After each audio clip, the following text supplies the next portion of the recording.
Well, yeah, I'm obviously my name's Richie Faulkner from Elegant Weapons and Judas Priest, and we've got a new album out. Elegant Weapons, that is, not Judas Priest, called Horns for a Halo. And it's it's melodic, it's heavy, but somewhere between heavy metal and hard rock. And yeah, I hope you dig it. It's been out for a couple of weeks now, and yeah, I hope you like it. Beautiful, Richie. Thanks for joining us tonight, mate. Oh, it's a pleasure to be here, man. It's always a pleasure to do stuff in your part of the world and reach people down there. You know, you've always been great to me and great to Priest over the years.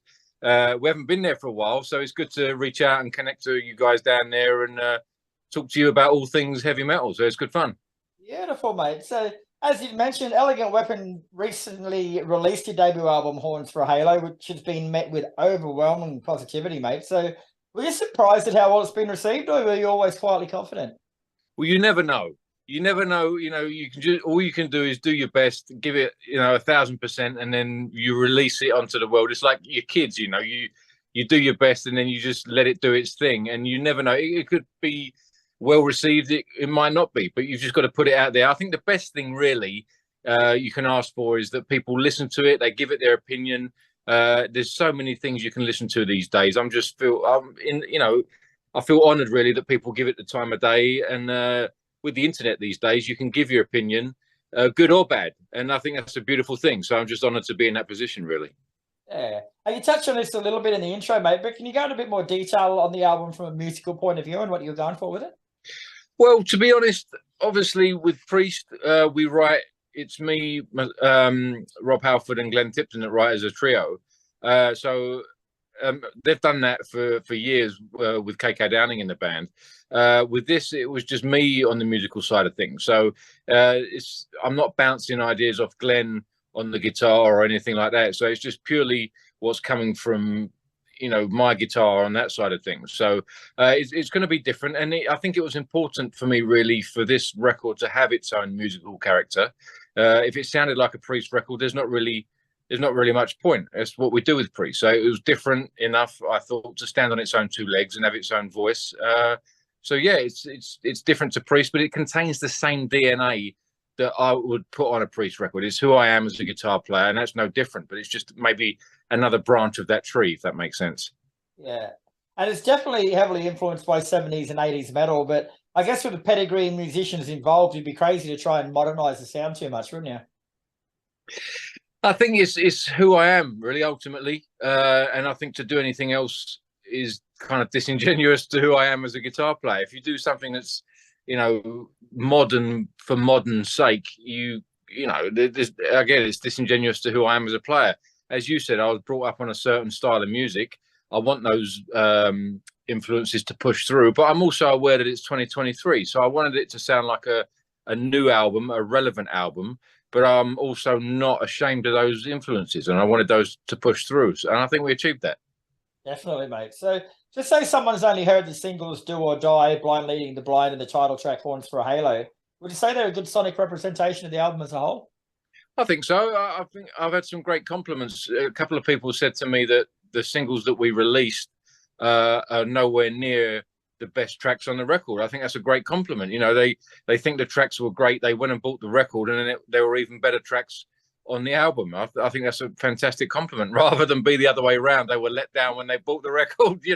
So I think they're a good representation, and I think if you like those songs rather, there's going to be more songs that you're going to like on the record for sure. And you also feature a cover of UFO's Lights Out. So why choose that particular song to cover? Well, why not? Really, I'm a big I'm a big UFO fan, a big Michael Schenker fan.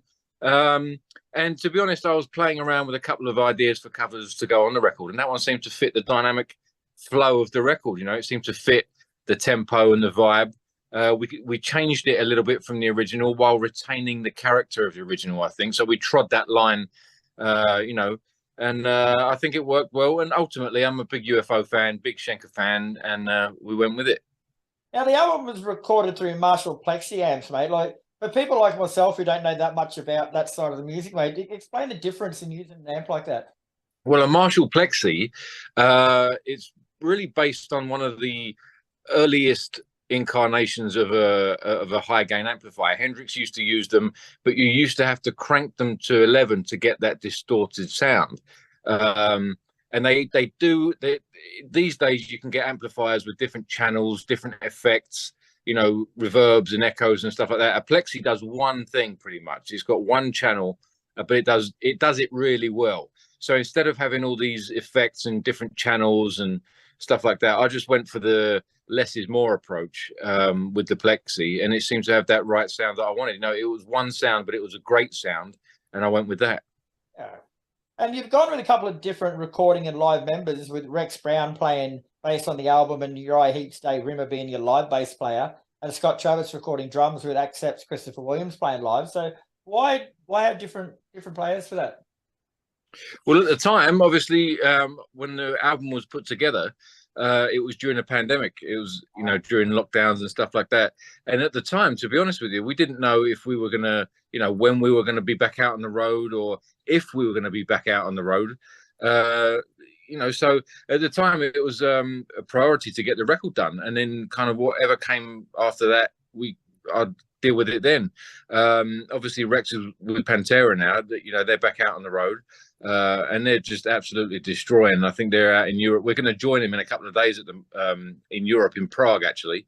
Nice. On tour. We're going to do some shows with them, and Scott couldn't do the live date, so you know, you have to put your, you know, another situation together to push forward, or you don't. But it was my priority to put the band on the live stage. That's where it's going to flourish, and that's what's important. So I'm just grateful and fortunate to have those guys on the record. You can really hear their personality that we know from other records. You know, they're legends, those guys. So I'm just grateful to have them at the end of the phone line, to be able to call up and ask them if they want to be on the record. So really grateful to those guys for doing that. And you actually put the band together, mate. So what were you looking for with the other members when it came time to choosing them? It's really interesting, you know, because obviously there's millions of great players out there. But, you know, as I said, a priority for me is live. And live, there's a lot of traveling. You know, you spend a lot of time in hotels, or, you know, on planes or on buses and stuff like that. So you've got to get along with people. So the personal side of things is very important as well. So the guys that I got in the band, you know, along with me and Ronnie, I mean, I've known Davey Rimmer from Uriah Heep for over 20 years. I mean, maybe 20, 23, 24 years. Christopher I know really well. So there's a lot of the personal aspect comes into play as well when you considering who to get in the band. You know, playing is one thing, but it's got to be the whole package. Yeah. So you mentioned that you knew a few of them well for a number of years, but how long did it take you to actually get that chemistry right? It doesn't take a long time at all, really.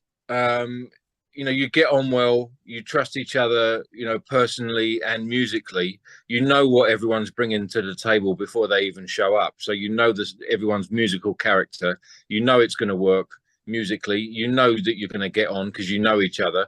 And it's just a case of getting into a room and bashing the songs out. And, you know, so you've got an idea it's going to work before you even get into a room. Now, I won't dwell on this one too much because it wasn't a particularly good period of your life, mate, but you did suffer an aorta aneurysm while on stage in 2021. So how's that going to affect the rest of your life and your career? Well, obviously, you know, it makes you think differently about, you know, what's around the corner, and you never quite know what's around it, you know, and live life to as full as you can, really. You know, none of us are here forever. So if you've got an album to write, or a book to write, or a relative to visit, you know, do it, because, you know, you never know, you know. It definitely changed my life from that regard. But I mean, it was important to me to get back to the guitar, get back to touring, get back to finishing this record, get back to writing the Priest record with Priest, you know, get back to doing what we do, because, you know, time's short, man. You know, as I said, none of us gets out of this alive, so live life to the full. And is it true that you actually had it while you were playing the set and you finished it out before you go in hospital? Yeah, I mean, if I'd have known what it was, I mean, I probably would have got off stage a bit quicker. But you know, at the time, I mean, I had no idea what that was, and why would I? It wouldn't have even crossed my mind that I would have been going through something like that, you know. So what I did know at the time was that there was 30,000 people in front of me. I was upholding, you know, the you know, what Judas Priest meant to those 30,000 people. I was there to to fulfill that duty. That's what I knew, and that's what I was there to do. So I did it. Fortunately, it was the last song of the set, and I was able to come off after that. And we had medics there. Medics took me to the ambulance. The ambulance took me to the hospital, and we went from there.